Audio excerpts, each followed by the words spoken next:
I worked as a diplomat for 14 years. I thought that that job had prepared me for the clips that I'm about to show you. I was at the conference here in Toronto where Harry, I don't know what to call it, and I'm going to give you the inside tea. I also have a PR expert who worked in the industry for over 20 years. She's amazing. And we both are going to try to decipher, give some sort of logical explanation to the incredible mess that you're about to see. Because I don't know where to explain it. I really don't know. This is shocking beyond anything.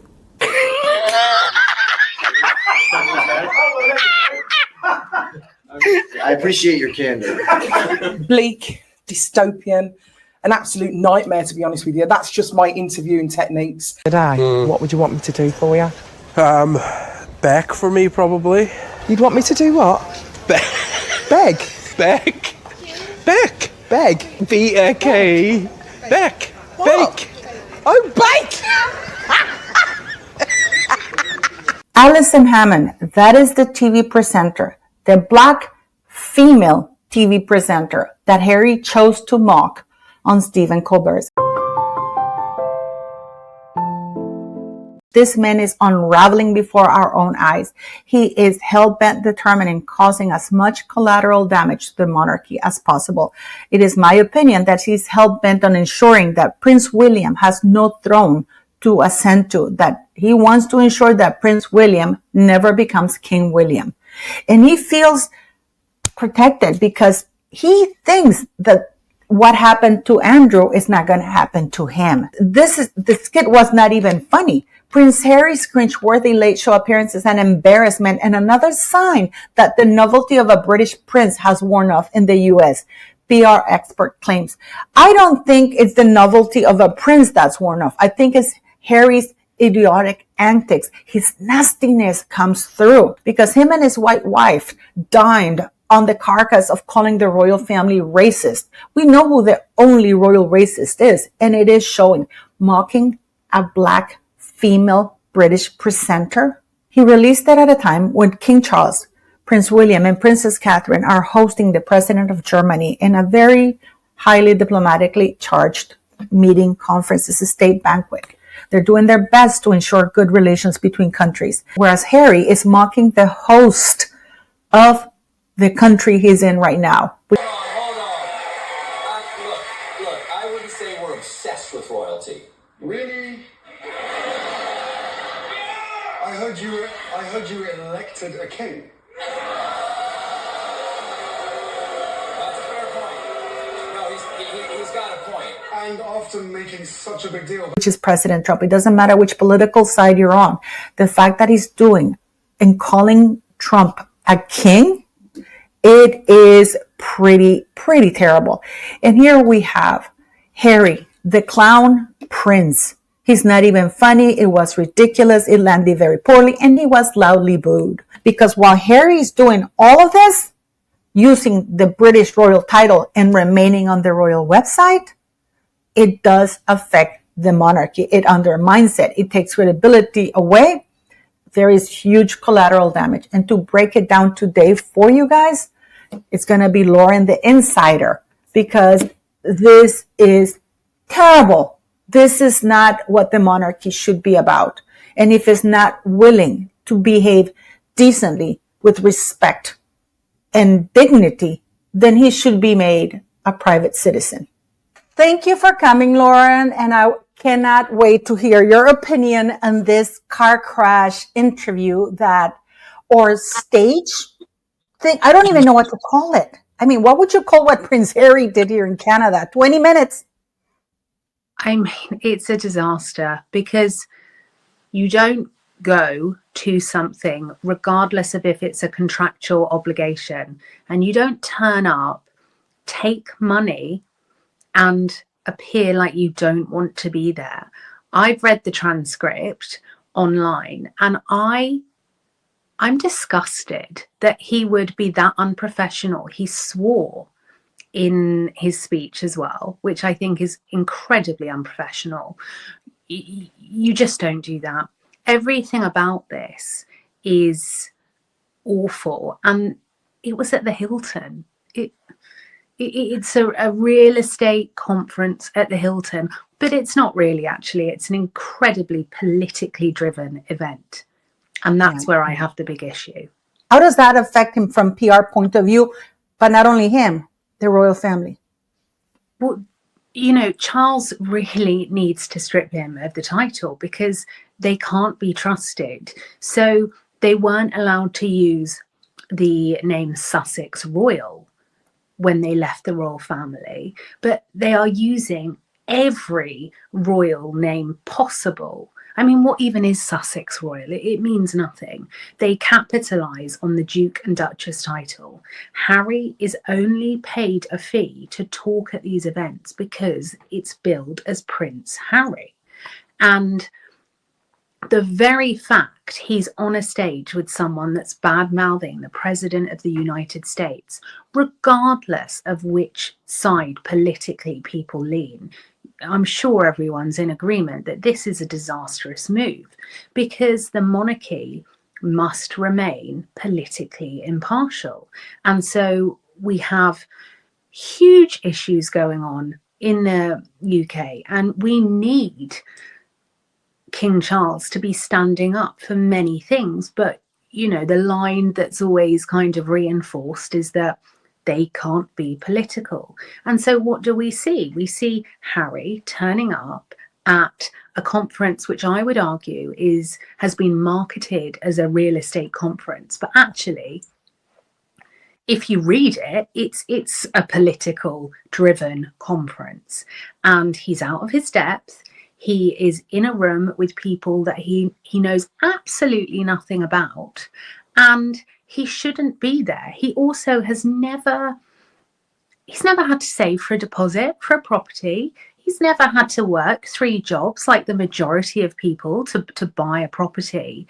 And, you know, you were there, Paula. You said when they asked him, what do you think of this? He's like, oh, I don't know. It's like, no, they asked him to give advice. What advice would he give? And he literally said he was not there to give advice because he knew nothing of it. At the conference, I mean, how does that look from PR? Because, you know, can you imagine if somebody asked me to go and speak at a Star Trek convention? Live long and prosper. No, I'm serious. And can you imagine if I'm getting paid to go to, you, Lauren, and you imagine, Lauren, I'm going to hire you so you can come and speak at an event I have about PR. And I ask you on stage, what advice do you have to give this new up and comers PR people? And you say, oh, I'm not here to do that. I don't know anything about it. How does that look? It's also my pet hate is when I used to have clients where you'd give them the briefing notes and you'd say, you have to, this is your homework. And they would turn up and not do that. And it's so grifty and it's so greedy because they want the money, but they won't put the work in. And actually, he should have arrived and been fully prepped. And that's down to him. You know, his team can give him all of these notes, but it's up to him. You can lead a horse to water, but you can't make it drink. And so he wants the money, but he's evidently not put the work in because those questions would have all been pre-approved. Okay, so I have a question for you then. So basically, even for these kinds of contracts, first of all, he did not allow any phones or anything. We tried to film him. We were literally pulled aside. They went through our phone. And they even asked us to delete because I did record a little. And then, you know, but he would have been told the questions in advance. So that means that the people at the event knew that they were getting a dud. Well, I would, for example, it was a very short appearance. 20 minutes, really. And so, on the whole, a good agent, a good speaking agent would give, especially someone of Harry's profile, you would expect a micromanaged breakdown of everything that was happening. So because it's all negotiated. So if he were to pose by a branding board, who's taking those photos? Is it a buyout? Are they being syndicated worldwide? Or if there's audio, is that to be used for marketing? What's the length of time? Everything is tightly managed because he's on the stage and he's aligning himself with brands and with a conference. So that's where, as an agent, you try and strip as much out of it as possible, and you really get. And I wasn't an agent, I was a PR, but would work very closely with all my clients had agents. And so you want them to be paying as much as possible for as little as possible is the goal. But the very fact that the thought rather that he would go on stage and not know the questions, I find that unfathomable. So that he would have known the questions, and my point is that the event organizers would have known that he doesn't have any experience or knowledge on that. His team must know that as an appearance, this appearance makes absolutely no sense. And a lot of people were speaking about it on social media. So they tried to bury it. They tried to make sure there weren't photos, there wasn't this, there wasn't that. He gave very bland answers and really just regurgitated things that he'd already said from the transcript that I saw. And that is that's to make sure that there's no fresh angles or fresh narratives out there. You know, Prince William and Catherine, Princess of Wales, you know, they are so dutiful and they are so, you know, their life truly is a life of service. I was speaking to the charity that Catherine's been working with, and they are blown away by everything she's done. And, you know, they always over-deliver, Catherine and William. And then you've got Harry at this conference, which is just, it's purely for money. That's all it is. And again, this is something that is so obvious. There's nothing linking him to this area where he's talking. And so I think he's made a massive mistake doing this talk. Yes, you will get 6 figures, but your track record of being a bit of an arse at it is there forever now. Do you think that he knows he's hit rock bottom by attending these things? Do you think he's aware of that, hence the attitude? I mean, I don't know. I don't think they live in the real world, Paula. I don't think they do. Do you? Well, no, but you can sense, because from what I gather, because I saw him, he was like maybe 11 yards away from me. His demeanor was that of a defeated man. It's like, I'm here. And you cannot, even at Harry's stupid level or level of stupidity, he has places to compare, because he even talked about his privileged life, you know, so he has a point of reference, which is the royal family, royal balconies. I mean, he secured Obama's first interview after he left the White House. It was Harry who got it. He's downgraded, in my opinion. Meghan Markle has gone up, or she brought him down to her level, because that's what I see happening. Yeah, I mean, everything about this is not a great move. You know, going and talking about something you know nothing about. It's at the Hilton. It's not sold out. And the transcript makes it very clear that he didn't want to be there and was not putting on a show. And actually, when you are a public speaker, to some degree, you are putting on a performance. Regardless of if you're in a bad mood, if you're having a terrible day, for those 20 minutes, you give those people in the audience the best 20 minutes they've had all day, because that is what you are being employed to do. You are being employed to, as a public speaker, put on a performance. There is an art to public speaking.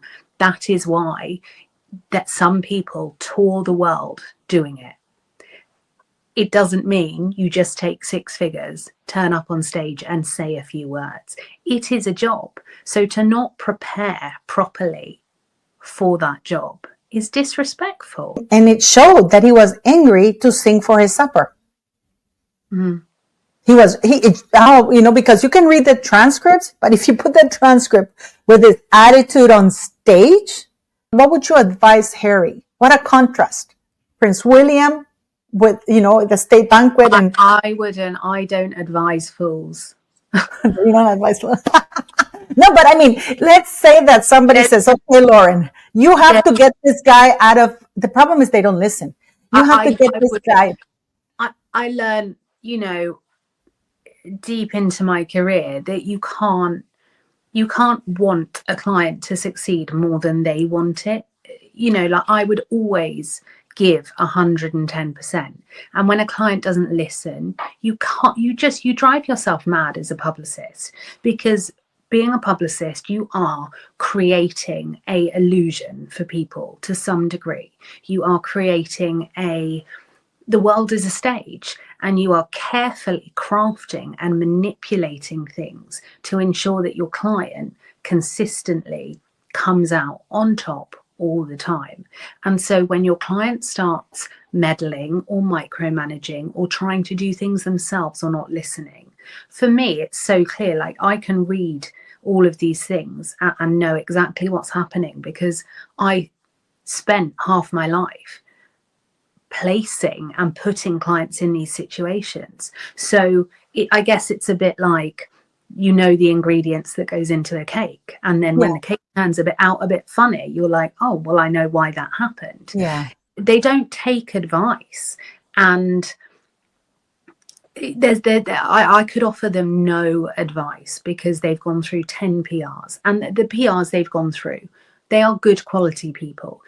People can slam the PRs for going to work for Harry and Meghan, but someone like Emily Robinson, she's got very good credentials. She was overseeing The Crown for Netflix. That's one of their golden eggs. And working with a huge amount of talent, has been in the industry a long time. When people like that leave, people like that who have worked under pressure, people that are used to erratic clients, it speaks volumes. I'm always surprised that PR people are still going to work for Harry and Meghan Markle, given that, like you said, they don't. Would you go work for them? No.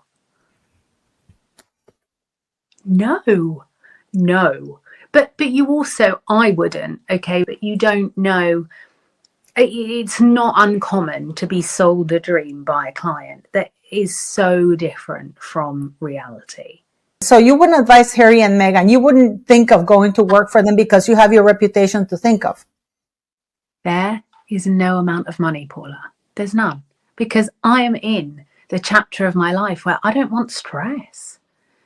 This is a very shady industry, the PR industry. It is high pressured. I would never, ever represent a celebrity again. I would never go back into mainstream media again. It is a toxic industry, and everyone I know that is still in the industry is desperate to get out. It is not a nice industry by and large. It is like working in a pressure cooker, and you never ever switch off. And so I wouldn't trade the peace I have for anything. Do you think that whether the royal family want it or not, do you think that they can be sprinkled, since Meghan Markle likes that word, with scandal? If Harry screws up in one of these political meetings by showing up using the royal title, whether they say he's not part of the working member of the royal family, he's still on the royal website. Yeah, I know. It's been handled so badly, and this is what frustrates me, because every day that passes, this is making it harder and harder for Prince William and Princess Catherine, who today they looked incredible. You can't look at those pictures and not just think, yes, this is our future king and queen. And life is very stressful all around the world at the moment, and we look to our monarchy to be stable and consistent. And I just feel that Harry is putting more and more and more pressure on the monarchy. It feels like he's just keeps poking the bear. I mean, Catherine is absolutely drop dead gorgeous. And I saw your video on how they were trashing her about her cancer and her hair. I did a video too. That was repulsive. The mainstream media's treatment of Catherine, Princess of Wales, is disgusting, because they have picked and picked, and the only reason they pick on her is because they need to sell magazines and newspapers and get clicks. And it's revolting, because they've attacked Catherine for her hair, and they would do well to remember that there's a lot of women and men and children that have gone through cancer. And also, there are people, my stepfather had radiation, and people that are going through cancer treatment need people's love and compassion and support. They don't need the mainstream media or opinion columnists picking away at little bits, because you know what, none of us were at home demanding information about Princess Catherine's cancer treatment. That clickbait, rage bait was stirred up by the mainstream media, and they should hang their heads in shame. Absolutely. Well, thank you for coming, Lauren. Thank you for having me.